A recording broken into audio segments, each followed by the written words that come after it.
Welcome to Vorpal Tales, Terrifying Tales, the podcast. Gasp. Episode 5. This evening, we have Shawn. Hello. And special guest star Eric. And the reason we have special guest star Eric is because we're going to talk about Dune. Take it away, Shawn. Dune. You know, that franchise that is obscure, nobody really knows about. I mean, there's that new movie coming out, I think, maybe, Yeah, Dune. Dune first is half awesome. Of what? Yeah, I forgot it's first half. Holy crap. 2020, man. Dune. It was a book written by why is the man's name escaping me at the moment? Frank Herbert. I wanted to say Herbert Hoover, and that would have been way off. Frank Herbert. Yes. There's like, how many books are there? Like 20 books. Too many. Just spanning a lot of the history, starting like the dawn of time to the end of time. Just there's I think everybody knows about the main book of Dune, about Paul and his family getting betrayed, spoiler alert, and then started taking it back from for his fam. So there was the what was that, like the 86 movie by again, god, his name's totally 85, 86 by David Lynch. Yeah, David Lynch. I wanted to say Herbert Lynch. Jesus Christ. By David Lynch. Yeah. It kind of goes off. It's got a lot of famous people in it. Like you watch it and you're like, oh yeah, that guy. A young but still somehow bald Captain Picard. Right. Yes. Like you just look at that. Hey, it's Captain Picard. Did that man ever have hair? Like, well, to be fair, that was only like 4 years before Next Generation season 1. Yeah. Oh God, was it really? Holy crap! Yeah, and Next Generation started in '89. Yeah, a couple of years away. Freaking wild. It kind of goes off in a different direction with some of the material. It's mostly intact. It's mostly there. You have Sting rocking a most excellent codpiece and just Yes. It's one of those moments you're like, oh, Sting knows what kind of movie he's in. All right, then, cool. Everybody else understands Canley. Right, yeah. Everybody else is just sort of like playing it as they thought that they should play it, but Sting knows what kind of movie he's in. So then there was the sci-fi series that's much better, much well done. Sort of sticks more to the books, and it's a little more coherent. And Dune is, I think I've heard it described as not coherent. So, but it's a really good book. There's a lot of old sci-fi stuff sort of going on in there. A lot of, authoritarian religious sort of aspects that just, it's kind of an adventure book, but there's a lot to think about with it. And then the famous Frank sandworms. Herbert was actually basically he was a hippie, and when he wrote the book in the 60s, it was entirely supposed to be a meta story about climate change and capitalism, and you can tell. Yeah, that's pretty apparent. And the mistreatment of minorities, of course. Oh, right. Yeah, I mean, that's always there. So like we said, there's a new movie coming out that has my favorite Jason Momoa. Nobody else in that movie matters.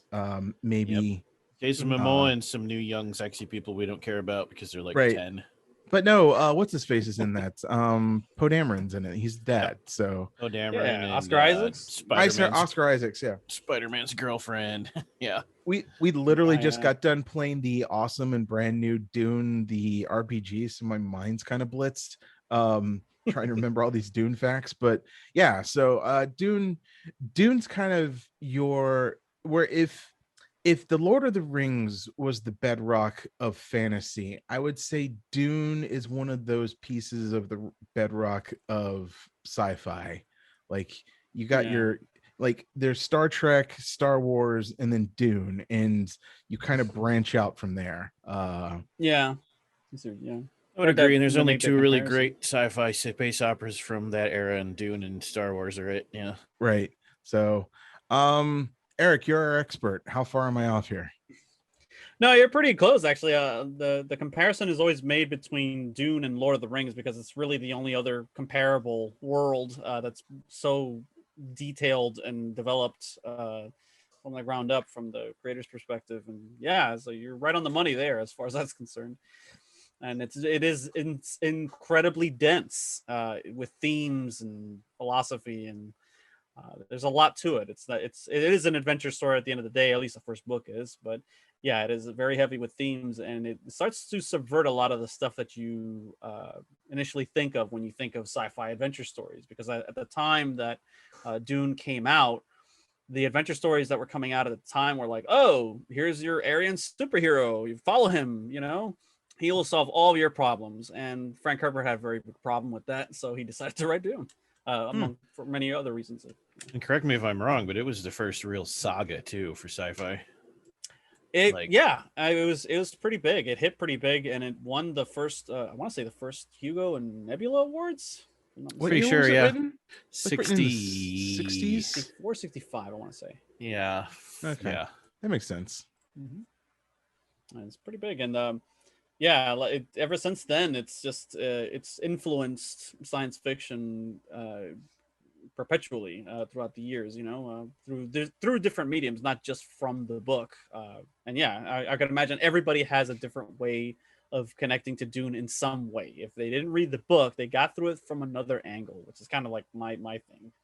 Yeah, if you've ever fought the purple worm in D&D or any type of worm in any part of any sort of RPG ever, it's because of Dune having the sandworms. So for me personally, it has influenced the way I approach every sci-fi I do on tabletop RPGs, like more than any other property for sure. Yeah, I think if you stick to Dune, like I know I strayed off in some directions and got a little more fantastical, but I do feel like if you come back to Dune, you're gonna run a better story if you just sort of use that as your template, because there's a lot of like Dune's really complex because like Paul and the Atreides end up sort of getting duped, though they knew it was coming, but not how it was coming. So like there's an empire, and the empire's like, Duke Atreides is kind of annoying and an upstart, so let's use his rivals to sort of screw them over and kill out his family, and then everybody gets rich.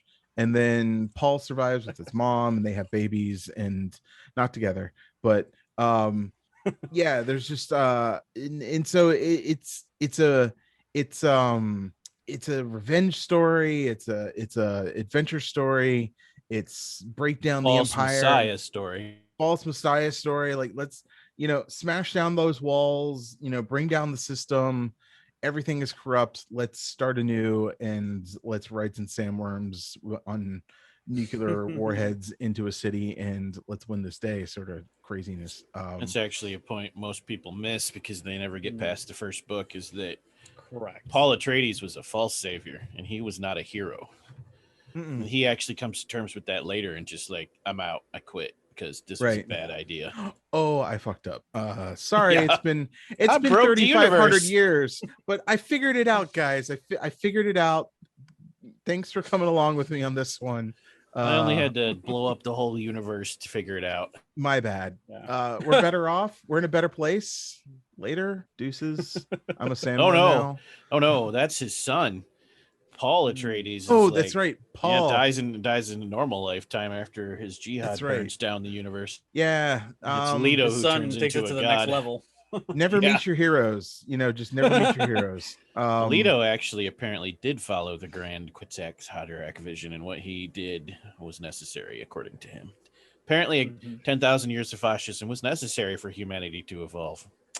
I mean, I do not agree with that statement, but neither did most of the universe. Right. Correct. But how do you fight an immortal sandworm with water, apparently? But nobody figured that one out.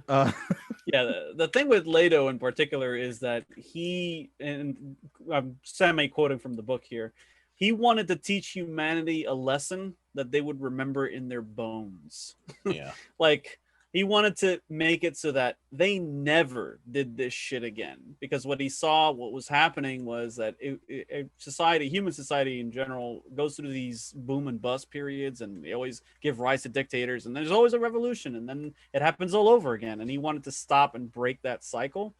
So he's like, okay, you want a fucking dictator? I'm gonna be the biggest fucking dictator of all time.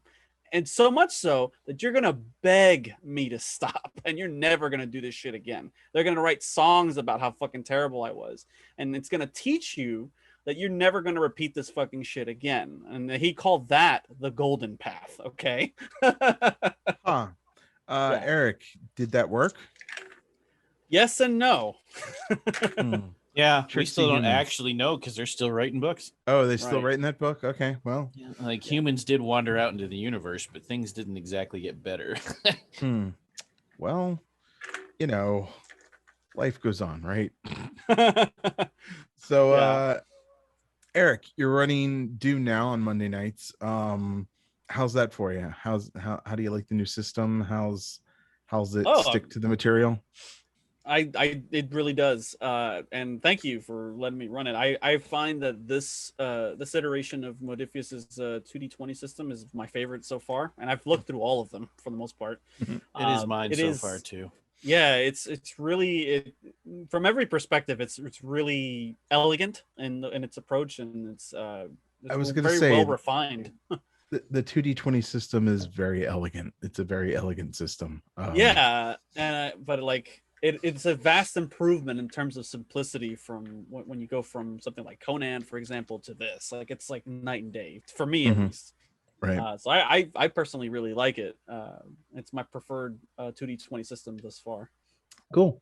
Any shout outs about it? Anything that you want to highlight? Anything that you thought was done real well, or just sort of stood out to you?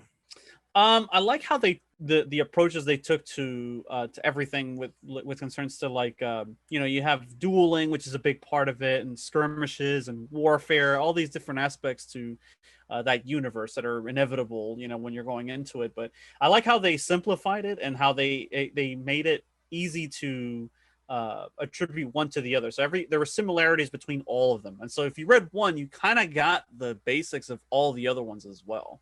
Which I thought was really nicely done. Like it's not like a Shadowrun or some game like that where it's like 36 different systems for 36 different character types and all sorts of like everything within the system works with the same sort of base mechanics in place, and like everything rhymes and it works well with itself. So I found that to be refreshing. Yeah. Cool. Yeah, I found that games that start, this is tabletop video games, whatever, just games that if you're not using the same system to do everything in the game, there's a problem, sort of. Yeah, so problems definitely arise. Yes. Right. Yeah. One or two, sure, but when it's like, okay, I'm into my fifth system now, guys. What are we doing here? Right. So Tyler, let's do this. What was your first introduction to Dune? The book. I read the original book when I was a young kid. I didn't actually see the movie until I was a late teenager, the 80s movie. But by the time I did, I was halfway through the third book. Nice. Yeah. Wow. So raw from the source. Nice. Yeah. When did you finally see the movie? I saw the original one when I was 17, and it was just yep, that was an interesting experience, like all things. What was his name again? David Lynch. Yeah, all things David Lynch. You just walk away going, "Yep, not gonna process or analyze that." But the miniseries was very impactful for me, and I've rewatched it many times. Yeah, it's a great series. I know I got into it because probably when I had to have been at least in my mid-teens, and Sci-Fi Channel made such a stink about being able to show whatever version it was at the time. So that was on like every Friday for months. So I would just pick it in pieces and watch it. And just, if you watch Dune in pieces, it melts your fucking brain. I didn't actually get a chance to sit down and watch the whole thing until after like the sixth time seeing it in pieces, and then you're finally like, oh, it just melts your brain naturally. Okay, cool, got it. All right. And then I think my brother was younger than me and actually got into the books. He read a lot when he was I stopped reading for some reason when I got a computer. But he read it, and then I was like, okay, let me read this book, figure out what it's all about. And then I want to say I read it because the sci-fi miniseries was coming out. And so I read it, Oh. and I think I read a few of the books and then just stopped because I was like, okay, my brain is full. I'm good now. I'm good with Dune. I think I'm doomed out. And then watch the sci-fi series. It's a really, really good series. I Rain loves James McAvoy, so I think I could get her to watch that version of it, maybe. Um, Sure.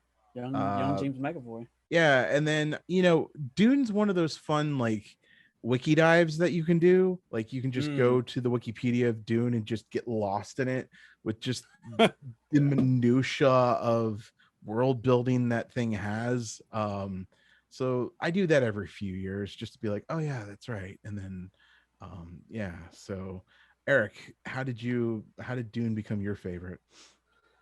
Well, it's a little bit of a story, but my entire family actually has a really interesting and weird obsession with Dune. I Oh was wow, this is introduced a to it. family curse. Nice. This is a family thing, yeah, for real. I was introduced to it because of the 1985 movie by David Lynch, but oddly enough, my sister had a thing for Kyle MacLachlan, who's played Paul Atreides in the movie at the That's so time. okay. So we ended up seeing it at the theater, and I was like, I don't know, 6 or 8 years old or whatever, and I was just like, what the fuck am I watching? It didn't mean shit to me back then because I was too young, but she was completely hooked on it, and she ended up getting the board game. She mastered it and destroyed any of us who played with her. Around 9th or 10th grade, I discovered the real-time strategy game at a Blockbuster video store. Okay, Mhm. Dune: The Battle for Arrakis. I don't know if you remember this one, but I it was do. the first ever real-time strategy game that predated, I think, Command and Conquer and Warcraft. Yeah, it's the first real-time strategy game if you go back. Yeah. And I got it for like the Genesis, you know. So I finished the game, and both my parents were eyeing this thing, and would actually get into arguments, playful arguments, with one another over who got to play it next. True story. Wow. My parents rented that game from our Blockbuster store so many times that the clerk straight up told them you could have purchased the game like 3 times over. So you Your know they parents are awesome. did. That I did not know this about your family. This is Yeah, that's fucking amazing. It's a crazy. The curse words that came out of my dad's mouth when he played that thing were just superb. But after getting completely sucked into that, I wanted to know more about it. So I jumped on my parents' Acer computer and fired up AOL, and I was searching around for it. And I searched down the movie, and I was like, well, I'll have to watch this, you know, because so I rewatched it, and then both my parents were now wanting to rewatch the movie that inspired the game that they were currently obsessing about. So we rented it.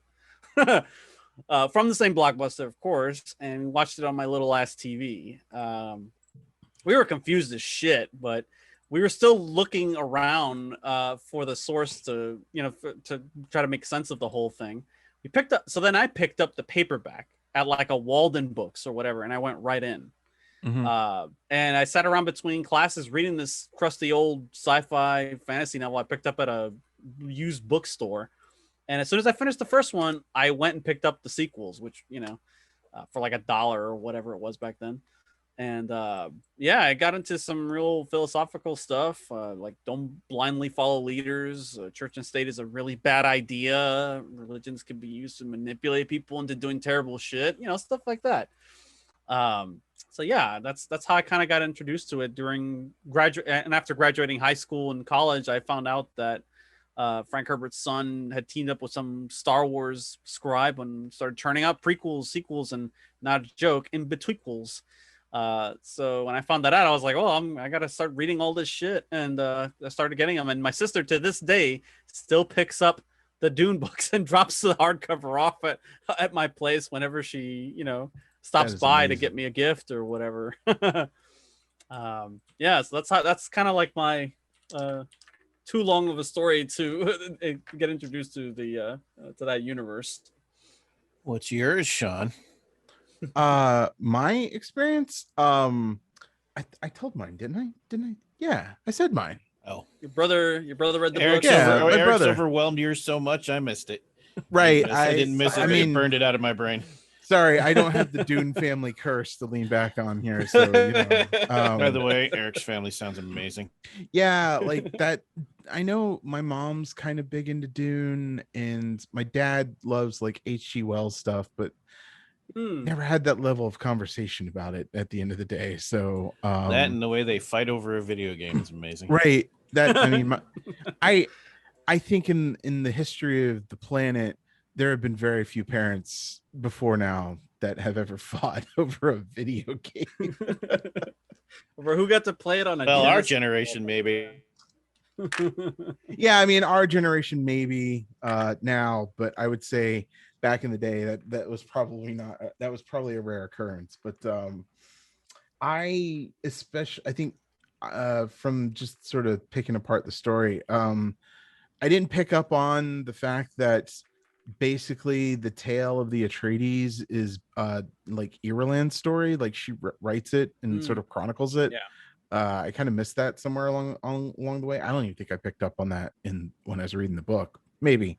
But so she just kind of became my favorite character just because she's just sort of sitting there going, what's going on? Cool. Let me write about this shit. This is wild. He's actually She's pretty- really active. Yeah, in the she was other pretty book. actively involved because she had Pranabindu conditioning and used it. She saved Right. the twins at least once. Yeah, I remember that. And then so yeah, she's kind of like my favorite character because most of the other characters are not likable. Or Yeah, just yeah, they have a lot of flaws where you're like, that's my favorite. Well, that guy did the I mean, even Irulan is a complex character. Like she's likable in that, you know, she's recurring and, you know, she helped out the twins like Tyler pointed out, but at some point she secretly has contraceptives fed to Chani so that Paul does not give birth to an heir. Oh, I remember Like, that. that is a thing. That is a thing that happens, and Gets they caught straight up too. and gets caught and by Chani, and Chani confronts her, and that's a scene. Well, you know, when you spawn the end of the world, a society as you know it. So, Eric, what are some of your favorite aspects from Dune? I mean, a lot of there's so much to choose from, but yeah, a lot of the intrigue and the political wheeling and dealing and a lot of that stuff is really interesting, and the way that the world that Frank Herbert created evolves over time. Like you get to see it happen in short bits and then long stretches of time. The first 3 novels are like one complete story if you look at them that way. You know, with Dune just being like the big adventure story, and then like the Messiah, the second volume, is like the subversion of what you were expecting after, you know, the big hero, the heroic finish or whatever. And then the third one kind of picks up after that and introduces like the next generation, so to speak, of these characters of that line, and what they go on to do from there is like mind blowing. Yeah, it's very interesting. Just like it's very wild and out there, and I'm all for it. I'm here for it. I have 2 questions for Eric, deep ones, as we near the end. 1, what's the most important message you can take away from it? And 2, what's the lesson we learned from Alia, in your opinion? Oh shit. Okay. So for me, easily the most important lesson to take away from Dune, if you take anything away from it, is never follow your leaders blindly. Never, you know, look to somebody and go, "Yep, that person's gonna solve all our problems and they're infallible." That's a bad way to go. I mean, And, there's no books- recent thing that we could like. No, not at all. Not at all relevant. Yeah, no, I you're just not making relevancy, Eric. But continue, anyways. You know. The thing with Alia was it's hard. That's a hard one to get because she's all kinds of fucked up. She was trying to do what her brother did, and it was she didn't realize that prescience, the ability to know the future, so to speak, is a trap in and of itself. What they come to find out later is that they're not actually predicting or seeing the future; they're creating it, and it's creating a trap for all of them. Her entire existence wasn't her own fault. Yeah. Oh man. Yeah, that was a she's a tragic character, but yeah, she delved too deep. She delved too deep into those powers, and she became literally possessed by them, and that spelled her doom ultimately. So never try to predict the future because you're just creating it. Just go with the flow, man. Also, maybe don't drink water that sandworms pee and poop in while you're pregnant. I mean, if you take away anything from the story, don't eat worm shit and pee. While pregnant. Well, yeah. Any other time, fine. While pregnant, that's when I mean, that's consult your basically doctor. Spice is Right. basically dried worm sweat. Just yeah, gross. What was your second question, Tyler? Those were the two. Oh, gotcha. Cool. So I just wanted to go back to the TTRPG real quick. Yeah. Saying the 2D20 system is very elegant is very interesting because we played Conan, which is very brutal, very hardcore sort of fantasy. I have been reading Fallout because we're going to run that in a couple weeks, and then I did Infinity. So you get Conan, which is this brutal combat system, and then I figured out there's this whole verbal attack system that's in that game that are just like, oh, I can curse at people and piss them the fuck off. Awesome. So you got that, and then you get like Infinity, which there's intrigue and sort of battle and stuff, and then you get Fallout, which is basically just the game Fallout with 2D20s, and then you get something with like Dune where the way that they have integrated this into a tabletop system is just amazing because you have your abilities and then you have what it's called your drives, and then that's your role system, and there's no real combat per se in the game. There's no, it's just this back and forth of elegance of just, I'm gonna do this thing, okay, roll, see what happens, and then you like, it's a very, it is, I would say it's one of those systems that's just a storyteller's dream because there's no crunchiness in the middle. Like I remember building my character, it's just like, oh, this, you don't have to think a lot about systems and mechanics, and just you can actually develop a character. And I remember going in and just like, all right, I'm going to make a very Dune character, and by the end of it I was just like, oh, this is a very not Dune character, but it still works because it's Dune. Just somebody who doesn't want power, somebody who doesn't really want to get involved in the intrigue, and just somebody who wants to sort of exist. That sounds like a very Shawn character, but that ended up not. That was just because the system sort of allowed it by the random choices and things that I was reading about. So it was a really cool, it's a really, really cool system. And I think it's because Dune's a very, as much it is an action adventure sort of stories, and sometimes a lot of it's just sitting around talking and plotting in zones of silence. Like it's a very sort of manipulative, sort of talky system. And I think it is probably one of the best games that I've ever seen. Just sort of, it seems pretty solid. So hats off to Modiphius for that. And also point out to anyone listening, as Shawn in his old age becomes Eric with games, it's not as simple as Shawn makes it sound. It's actually wildly complex and deep with a very simple coding, which is what I like about it. It has 3 entire separate modes of gameplay, each of which has their own unique tactic systems built in. There's this one little, for the love of God, please read the asides because they mention a whole lot. But there's this one little aside that's like, so there's 2 ways you can play this game. You can either manipulate everybody into doing the stuff that you want them to do, or you can actually do it yourself. And it's just like, oh, I can literally not play the game to some degree, sort of.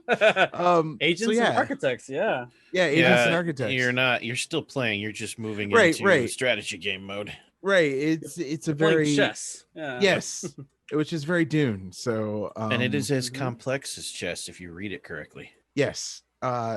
There's only 4 choices or 4 or 5 choices of combinations that you might want to roll, but those rolls have some very complex things behind them. Like it's one, I guess, easy system to learn, easy system to play, very hard to master sort of situation. Yep, like chess.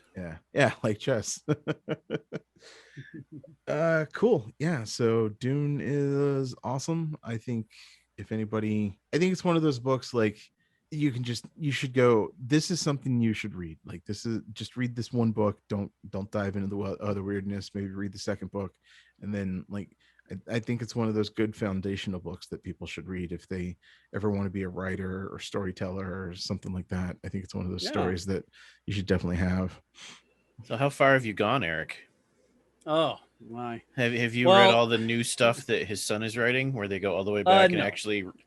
So you should check out, and anyone who's listening, the book series that delves with the actual sentient machine war too, because they're writing that now, and that's actually pretty fascinating. Yeah. Oh, the Balerian Jihad. Yeah, Mhm. they wrote a trilogy of it. Yeah, that's I what own I'm all in. three of That's right. them. I could never finish them though. I tried like several times to finish the first book, couldn't do it. The ones that predated those though, that are just They go farther forward. Yeah. yeah, that House Atreides, House Harkonnen, and House Carino. Those three are fun. Like, they're fine. They're nice little simple stories that you can get into, and it's a probably the best little primer before you get into actual Dune. If you're like really nervous about getting your hands on the original novel, those act like a nice little hand holding exercise to get you into the universe and to kind of get you situated before you start diving head on into like the denseness that is the 500 page plus volume of the Frank Herbert's sci-fi masterpiece. Especially House Atreides, because it never really gets hammered home, even in the movies, that it's twice as bad as you think it is, because they're betrayed and abandoned to endless wastelands when they spent their entire lives on a planet that's 80% water. Like, that whole aspect of the radical change is kind of glossed over because the Atreides homeworld has very little land, and it's always raining or foggy or wet. Yeah. The literal exact opposite, and they have to give that planet away to take Arrakis. Yep. There's a lot of stuff in those earlier novels. Those are about the only ones I read. Were the House trilogy, is I believe they're called, and yeah. But they've since gone and like wrote I don't know how many other extra books, and in between books 1 and 2 or 2 and 3 they wrote a book about that, and it's like They're doing a lot of filler, and they're doing a lot of late stage stuff too, where it's past the universe is wrecked by Leto Jr. Yeah. They technically finished the series because Frank Herbert wrote about 6 of the original chronicles, as they're called, and those are the OG books. And he died before he was actually able to work on and finish the 7th novel. So that's when his son and that Star Wars scribe Kevin J. Anderson picked it up and started churning out the Dune novels. And they made the 7th Dune book, quote unquote, into 2 books. So there's actually 8 that complete the original series, as it were. Did I lose it? Oh, sorry. We just hit a pause, but that's okay. That's what editing is for. Yeah, just my mind went blank. How much time we got left? We're good. So Good. All right. But I think that brings the end of the book line is a good place to bring an end to our talk about Dune. We should get Eric on here more. He's a good talker. Yeah, Eric, what are some of your other loves so that we can bring you on? Geez. Like in terms of what? Like hobby stuff? Cyberpunk. We need to have you talk about Cyberpunk. Oh, yeah. Sure. I'll talk Cyberpunk sideways. Yeah, sure. Yeah, we'll need to remember that one. It's a good one. Diceless game systems. Yeah, I actually do want to talk diceless game systems, because I think that I think that's something that should be addressed, because I'm getting old. Sure, I'll talk about diceless game systems all day. I still have some of them on my shelf. So, and I think like there's a blend, there's a magical sort of subsection that I think playing and reading diceless game systems, you can learn a lot about running games and sort of figuring out I think that would be a Yeah. good one to talk about. Anyway, this is Dune episode. Yeah, Dune. It's awesome. You should read it. At least You should once. read it. You should read it. You should watch it. Definitely try to track down that sci-fi series. And then I'm kind of excited for the new movie that's coming out. So if Yeah. nothing more than Jason Momoa is in it for at least 20 minutes, I hope. I would like a warm hug for that, man. And Shawn thought, because of how I started, we would end without a pun. He was wrong. Hey, Eric. Oh no. Hey, Eric. A pun? Yeah. Eric, what do you call a scary icing you can't get rid of? I don't know. What do you call it? A boomerang. We'll see you next time, folks, on Terrifying Tales Talk. I hate everything.